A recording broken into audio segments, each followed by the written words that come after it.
Assalamualaikum warahmatullahi wabarakatuh. Perkenalkan, nama saya Novia Zahia dari kelas 1 BKIC dengan NIM 2017101141. Dalam presentasi kali ini, saya akan membahas tentang konstruksi penelitian agama dan keagamaan.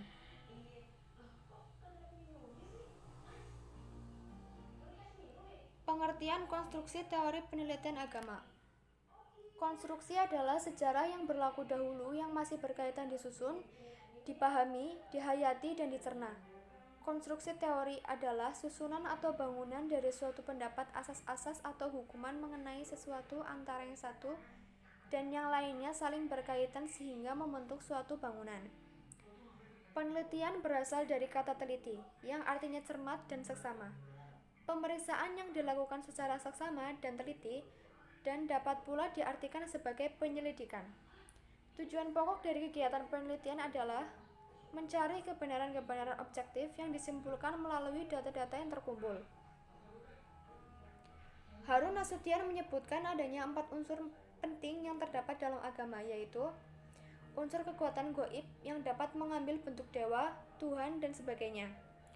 Unsur keyakinan manusia bahwa kesejahteraannya di dunia ini dan hidupnya di akhirat nanti amat bergantung kepada adanya hubungan baik dengan kekuatan gaib yang dimaksud. Unsur respon yang bersifat emosional dari manusia yang dapat mengambil perasaan takut, cinta, dan sebagainya. Unsur paham adanya yang kudus atau sacred dan suci yang dapat mengambil bentuk kekuatan gaib. Kitab yang mengandung ajaran-ajaran agama yang bersangkutan dan dalam bentuk tempat-tempat tertentu. Pengertian penelitian agama. Agama sebagai elemen yang sangat penting dalam kehidupan umat manusia dapat dilihat dari dua segi, yakni dari segi isi dan segi bentuknya. Dari segi isinya, agama adalah ajaran atau wahyu Tuhan yang dengan sendirinya tidak dapat dikategorikan sebagai kebudayaan. Sedangkan dari segi bentuknya, agama dapat dipandang sebagai kebudayaan batin manusia yang mengandung potensi psikologi yang mempengaruhi jalan hidup manusia. Penelitian atau research adalah upaya sistematis dan objektif untuk mempelajari suatu masalah dan menemukan prinsip-prinsip umum. Penelitian agama dalam pandangan Juhaya S. Praja adalah penelitian tentang asal-usul agama dan pemikiran serta pemahaman penganut ajaran agama tersebut terhadap ajaran yang terkandung di dalamnya. Dengan demikian, jelas Juhaya terdapat dua bidang penelitian agama, yaitu sebagai berikut.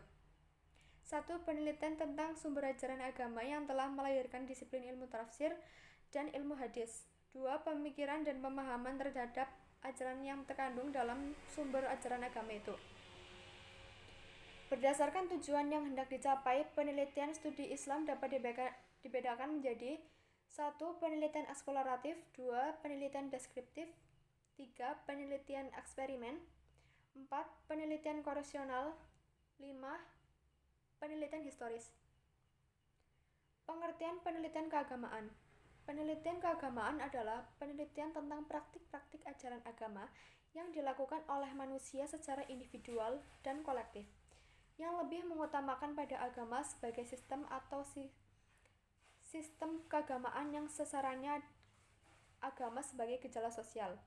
Model-model penelitian keagamaan meliputi analisis sejarah, analisis lintas budaya, eksperimen, observasi, partisipatif, riset, survei, dan analisis statistik dan analisis isi. Perbedaan penelitian agama dan penelitian keagamaan. Otto Mutzer mengutip pendapat Middleton, seorang guru besar antropologi di New York University. Beliau berpendapat bahwa penelitian agama atau research of religion berbeda dengan penelitian keagamaan atau religious research. Penelitian agama lebih mengutamakan pada materi agama, sehingga sasarannya terletak pada 3 elemen pokok, yaitu ritus, mitos, dan magik. Sedangkan penelitian keagamaan lebih mengutamakan pada agama sebagai sistem atau sistem keagamaan atau religious system.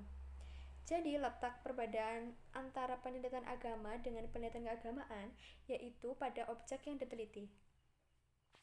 Model-model penelitian keagamaan. 1. Analisis sejarah. Dalam hal ini, sejarah hanya sebagai metode analisis atas dasar pemikiran bahwa sejarah dapat menyajikan gambaran tentang unsur-unsur yang mendukung timbulnya suatu lembaga. Pendekatan sejarah bertujuan untuk menemukan inti karakter agama dengan meneliti sumber klasik sebelum dicampur yang lain. 2. Analisis lintas budaya. Dengan membandingkan pola-pola sosial keagamaan di beberapa daerah kebudayaan, sosiolog dapat memperoleh gambaran tentang korelasi unsur budaya tertentu atau kondisi sosiokultural secara umum. 3. Eksperimen. Penelitian yang menggunakan eksperimen agak sulit dilakukan dalam penelitian agama. Namun dalam beberapa hal, eksperimen dapat dilakukan dalam penelitian agama. Misalnya untuk mengevaluasi perbedaan hasil belajar dari beberapa model pendidikan agama. 4. Observasi partisipatif. Dengan partisipasi dalam kelompok, peneliti dan dapat mengobservasi perilaku orang-orang konteks religius. Orang yang diobservasi boleh mengetahui bahwa dirinya sedang diobservasi atau secara diam-diam. 5.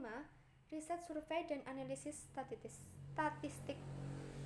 Penelitian survei dilakukan dengan penyusunan kuesioner, interview dengan sampel dari suatu populasi. Sampel dapat berupa organisasi keagamaan atau penduduk suatu kota atau desa. 6. Analisis isi. Dengan metode ini, peneliti mencoba mencari keterangan dari tema-tema agama, baik berupa tulisan, buku-buku khotbah, doktrin, maupun deklarasi teks. Langkah-langkah pokok penyusunan draft penelitian dan pengajian Islam. Suatu rencana penelitian dapat dibagi dalam 8 langkah sebagai berikut. 1. Pemilihan persoalan. 2. Penentuan ruang lingkup penelitian. 3. Pemeriksaan tulisan-tulisan yang bersangkutan. 4. Perumusan kerangka teoretis. 5. Penentuan konsep-konsep. 6. Perumusan hipotesis-hipotesis. 7. Pemilihan metode pelaksanaan penelitian. 8. Perencanaan sampling. Sekian presentasi dari saya, terima kasih atas perhatiannya. Jika dalam presentasi saya ada kurangnya, silakan teman-teman bisa tambahkan nih dengan referensi yang lain. Tapi kalau misalnya kalian merasakan manfaat dan lebihnya, silakan untuk bisa di-share ke teman-teman yang membutuhkan. Terima kasih. Wassalamualaikum warahmatullahi wabarakatuh.